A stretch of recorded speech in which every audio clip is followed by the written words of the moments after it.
महाराज जी, आज दीपावली का शुभ पर्व है महाराज जी। देश विदेश में आपको बहुत लोग सुनने वाले हैं। महाराज जी, आपके कुछ आशीर्वचन कि आज क्या सावधानियां रखें, क्या करें क्या ना करें महाराज जी। असल बात क्या है कि हम जैसे सत्संग में बोले थे आज कि जितने भी हमारे त्योहार होते हैं वो भागवतिक होते हैं। इनमें कोई ना कोई संबंध हमारे भगवान की लीलाओं से होता है। जैसे ये दीपावली है, तो अवध में भगवान श्री रामचंद्र जी, तो ये उत्सव मनाया गया। दीप, संपूर्ण अयोध्या दीप से प्रकाशित है। भगवान श्री राम 14 वर्ष वनवास के बाद अवध में जो है विराजमान हो रहे चक्रवर्ती सम्राट पद पे। तो ये अब इसे हम घर घर, हमें लगता है पूरे भारत में मनती होगी। सद्भावना तो है, पर हमको ये समझना पड़ेगा कि जैसे हम दीपावली उत्सव में जुआ आदि खेलने लगते हैं, लोग नहीं खेलने लगते कि भाई साल भर तो हम नहीं खेलते, पर दीपावली को तो खेलें। क्यों भाई? कहाँ लिखा हुआ है कि आप दीपावली को वो अपराध करें जिसमें कलयुग का वास रहता है, जिसमें बड़े बड़े धर्मात्माओं की भारी भारी विपत्तियां आए। धर्मराज युधिष्ठिर, महाराज नल, दमयंती, बड़े बड़े पावन चरित्र हैं महापुरुषों के। क्यों? द्यूत कीड़ा में कलयुग का निवास है। कलयुग शराब पीना, मांस खाना, परिस्त्री गमन करना, स्वर्ण चोरी करना, द्यूत कीड़ा करना। द्यूत माने जुआ खेलना। तो जैसे दीपावली को, ज्यादा तो हमें ज्ञान नहीं, पर गांव में हमने देखा था कि जो लोग नहीं खेलते थे वो भी खेलते थे। आज हम दांव लगाएंगे, पर प्रभु से पूजन करो, अपने प्रिया प्रीतम का या भगवत विग्रह किसी का, और बैठ जाओ माला लेकर के 12 बजे रात्रि तक खूब नाम मंत्र जप करो। बड़ा शुद्ध, कई गुना बढ़ करके लाभ मिलता है। दीपक जला लो घी का, खूब गुरु मंत्र जपो, नाम जप करो, द्यूत कीड़ा आदि नहीं। ये सब आपको असत मार्ग में ले जाएगी। तो ये जो हमारा त्योहार है, इसका आंतरिक भी स्वरूप है। हमारे हृदय में भक्ति कर दीप, प्रेम करी बाती। हमारे अंदर ज्ञान का प्रकाश, जैसे हम घर में दीपक जलाते हैं तो अंधेरा जाता है ना, बाहर के अंधेरे जाने से हमारे हृदय का अंधकार तो नहीं मिटेगा ना। तो हमें हृदय का भी अंधकार नष्ट करना है। जब बाहर की दीपावली इतनी खुशी दे सकती है, तो अगर अंदर की दीपावली हो जाए तो कितना आनंद आ जाएगा। फिर तो हम आनंद सिंधु में डूब जाएंगे। कौन सा दीप अंदर जलाया जाता है? भक्ति का दीपक और प्रेम की बाती। अगर भक्ति का दीपक, प्रेम की बाती हो जाए तो उस प्रकाश जो प्रकट होता है उसे ज्ञान कहते हैं। उस ज्ञान से ये जितनी भी चिंता, शोक, दुख, मृत्यु आदि का भय है, ये सब नष्ट हो जाएगा। आप शरीर नहीं हैं, आपका स्वरूप सच्चिदानंद है। किसी भी शस्त्र अस्त्र की ताकत नहीं कि आपको मार सके, और ये शरीर बच नहीं सकता, क्योंकि ये प्रकृति का है और ये मरेगा। जैसे ये बच्चा से कब जवान हुआ, कब बूढ़ा हुआ, आपको पता नहीं चला, ऐसे ही कब मृत्यु आ जाएगी आपको पता नहीं चलेगा, और शरीर छिन जाएगा। ये प्रकाश होता है अंदर। और जब ये बात पता चल जाती कि मैं कौन हूं, तो नाच पड़ता है आत्मानंद। यज ज्ञात्वा स्तब्धो भवति, मत्तो भवति, आत्मा रामो भवति। जिसको जान लेने पर वो शांत हो जाता है, वो मस्त हो जाता है, वो आत्मा राम हो जाता है। ये आई दिवाली अंदर की। तो ये भक्ति कर दीप और प्रेम कर बाती किसी बाजार में नहीं मिलती है।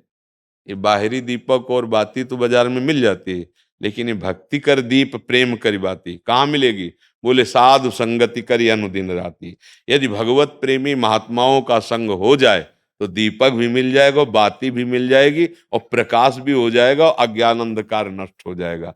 हमें लगता है खूब बढ़िया दीपक जलाए और मंजीरा उठावे, भगवान नाम कीर्तन करे 10 20 50 लोग मिलके, फिर एकांत में नाम जप करे, ठाकुर जी को भोग लगाए, आरती करे। तो ये सात्विक, भगवान आए तो सब उत्सव मनाए, आनंद मनाए, आसुरी प्रवृत्ति वाला कोई भी कार्य ना हो। और अंदर भी जब हम नाम जप करेंगे, भक्ति करेंगे, तो अंदर प्रकाश बहुत जरूरी है। आज हमारे बाहर तो प्रकाश की बहुत बढ़िया व्यवस्थाएं हैं, हाइलोजन बिजली सब चल रही। जब बिजली नहीं तो जनरेटर से चल जाएगा। अंदर अंधकार छाया हुआ है, नहीं छाया हुआ? इस अंधकार में जब तक दीपावली नहीं होगी, तब तक वास्तविक आनंद का अनुभव नहीं होगा। और यहाँ आनंद, जैसे हम देखो अंधकार में क्या, रस्सी को सांप समझ रहे हैं, भयभीत हो रहे हैं। शरीर में इतनी आसक्ति कि मैंने मान लिया मैं स्त्री हूं, मैं मान लिया मैंने पुरुष हूं। नहीं है तू, ये तेरी पोशाक है। और जितने भी दुख हैं सब इसी में आते हैं। तू काहे को इसको पकड़े हुए है? तू अपने स्वरूप को देख, तू अलग है। अब ये बात समझने के लिए साधन चाहिए। अब तुम गंदे आचरण करते हो, गंदा चिंतन करते हो, कैसे तुम अपने स्वरूप को जानोगे? तो यही ज्ञान प्रकाश, यही ज्ञान हो जाए कि मैं भगवान का अंश हूं, जैसे भगवान कहते हैं ममैवांशो, और भगवत प्राप्ति करना मेरा परम धर्म है। अब आनंदमय गृहस्थी में महात्मा हो जाओगे। इतना आनंद रहता है उसको जो भगवत प्राप्त है, जो भगवान के चिंतन में। भारी से भारी दुख उसे कहीं भी विचलित नहीं कर सकता। आएगा दुख, बचो। दुख आने के पहले जहां दुख का प्रहार होना है, उससे अलग हो जाओ। बिल्कुल आप अलग हैं। जैसे मेरी टेबल, मेरा हाथ, तो मैं हाथ तो नहीं हूं ना। ऊपर पूरे मेरा शरीर, खुद आप बोल रहे हैं मैं शरीर, ऐसा तो नहीं कोई कहता। मेरा शरीर मतलब ये मैं नहीं हूं। ठीक, अंदर चलते हैं। मेरा मन, मेरी बुद्धि, मैं तो नहीं बोला। फिर और अंदर चलते हैं, कारण शरीर, वो स्वभाव का आ जाता है। बोले मेरा स्वभाव ऐसा नहीं है। आप इस अलग को अपने में धर लिए, अब दुर्गति हो रही। मैं धनी, मैं निर्धन, ये प्रपंच छा गया। बस इसी दीपावली में ये देख लो प्रकाश में कि तुम ये नहीं हो जो तुम दुख पा रहे हो। तुम दुख, कोई भी दुख तुम्हें छू नहीं सकता। आनंद सिंधु का बच्चा आनंद सिंधु है। ईश्वर अंश जीव अविनाशी, चेतन अमल, सहज सुख राशि। मुझे तो लगती यही दीपावली हमारे हृदय में भी जलनी चाहिए। बाहर सावधानी पूर्वक नाम जप करें, अच्छे भोग प्रभु को लगावें। ये उद्दंडता वाले कार्य, जुआ खेलना, ये सब ऐसे कार्य ना करें। और अंदर की दीपावली जलाने की भी एक बार कोशिश करें। अगर जल गई तो जन्म मृत्यु रूपी भय से मुक्त हो जाओगे। और ये शरीर केवल इसीलिए मिला है, नहीं तो भटकना ही भटकना है हमारी पास। महर्षि, एक विशेष पर्व पे आपने किसी को बोला था कि आज ऐसा पर्व है, आज से दृढ़ निश्चय करो कि आज से मैं ये व्यसन छोड़ दूंगा। तो महर्षि जी, आज बहुत सारे नए युवक भी आपसे जुड़े हैं महर्षि जी। तो महर्षि जी, आपकी तरफ से उनके लिए, क्योंकि उनको एक दृढ़ता चाहिए कि कोई तो एक बोले हमें कि आज से व्यसन नहीं करूंगा हाँ, मैं। हम तो प्राय हर एकांतिक के समापन में सबसे कहते हैं, ए भैया तुम आए हो, आज से तुम गलत आचरण न करो, शराब न पियो, माताओं बहनों की तरफ पाप दृष्टि से मत देखो। माता पिता को भगवत भाव से देखने के लिए बुद्धि शुद्ध चाहिए। जगत में अगर उन्नति प्राप्त करना है तो बुद्धि शुद्ध चाहिए। शराब पीना, मांस खाना, व्यभिचार करना, जुआ खेलना, चोरी, हिंसा, बड़े बड़े गंदे आचरण होते जा रहे हैं नई समाज के। और वो मोटरसाइकिल से बगल से निकले, कोई बहन मोबाइल से बात कर रही, ऐसा झटका कि नाक के बल गिर गए, मुंह के बल गिर गए। कितने का मोबाइल? जंजीर सोने की चैन कितने की होगी? 40,000, 50,000। पकड़ा, राक्षसी बुद्धि से खींचा, और वो तो मोटरसाइकिल में बैठा, ऐसा खींचा, वो कई तरह ये क्या हो गया? बुद्धि भ्रष्ट हो गई। हमें लगता है कि अगर हमारी बात आपके कान तक पहुंचे, जो तुम्हारी दुर्गति कराने वाली बात है, अगर इसको छोड़ दो तो हमें सुख मिलेगा कि हमारा भारत देश का समाज एक धार्मिक समाज, एक शांति प्रिय समाज और स्वयं परमानंद में डूबने वाला बन जाए। ये तुम्हें नशेबाजी, गंदे आचरण, बड़ा देखो ना क्या परिणाम होता है। मान लो 2-4 बार नहीं पकड़े गए आप, लेकिन जब पकड़े जाओगे तब तब ऐसी पिटाई होगी यहाँ। और आजीवन का, अगर छूट भी गए तो यहां से तुम भले छूट जाओ किसी प्रमाण देकर, लेकिन एक और न्यायालय है जहां राय पाई की चूक नहीं होती, कोई घूस नहीं चलती। वहां के न्यायालय से डरो पक्का। यहां तो मान लो आप इधर उधर करके प्रमाण दे के बच सकते हो या कुछ ले दे के, लेकिन एक न्यायालय जहां कुछ लेना देना नहीं है, किसी गवाही की जरूरत नहीं, वो स्वयं सर्व साक्षी हो।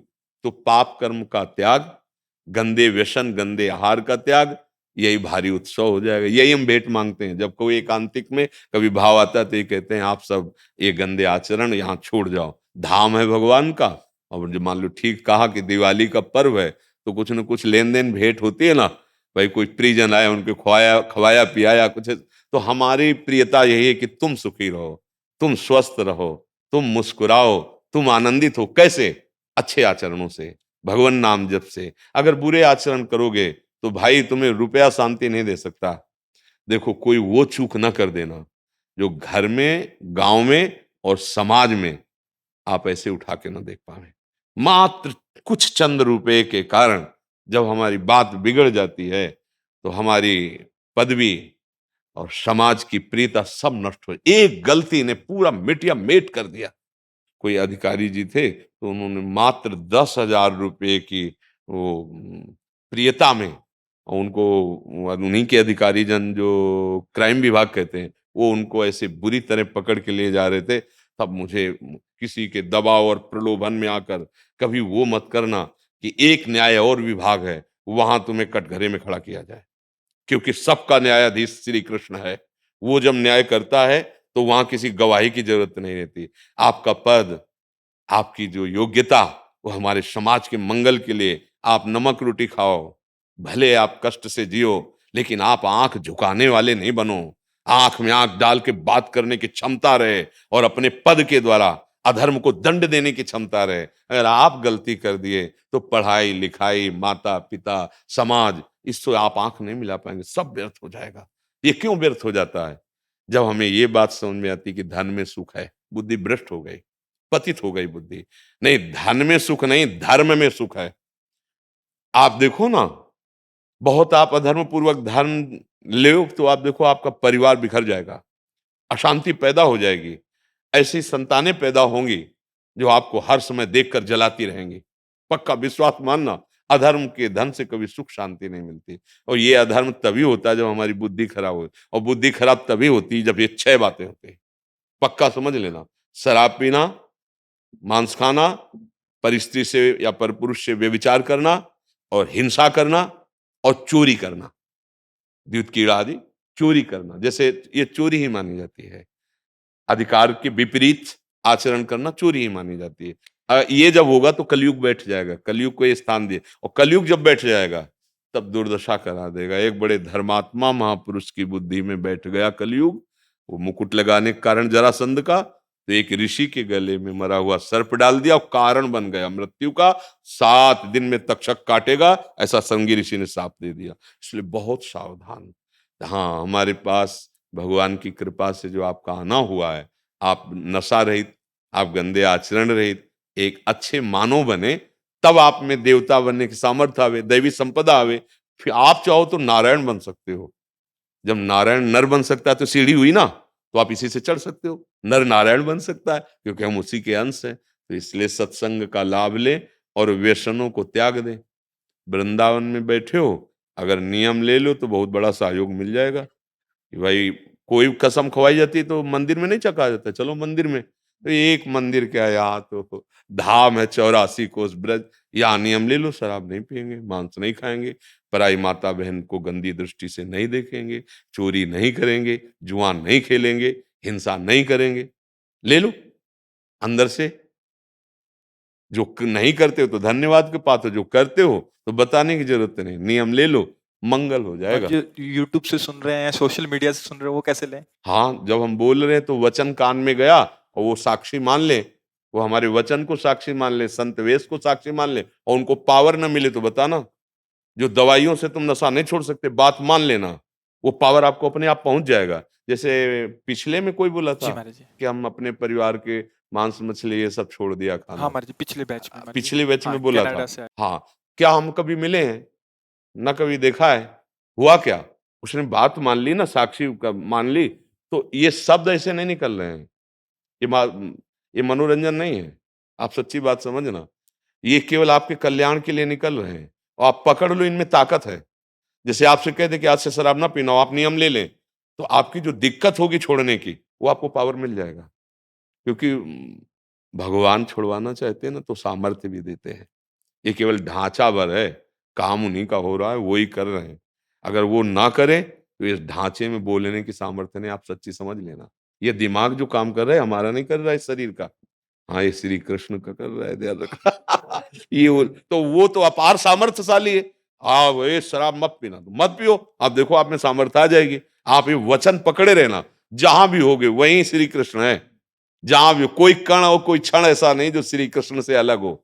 हर समय तुम्हारे साथ हैं, वो तुम्हें पावर देंगे। अच्छे आचरण करो, नाम जप करो, राधा राधा राधा।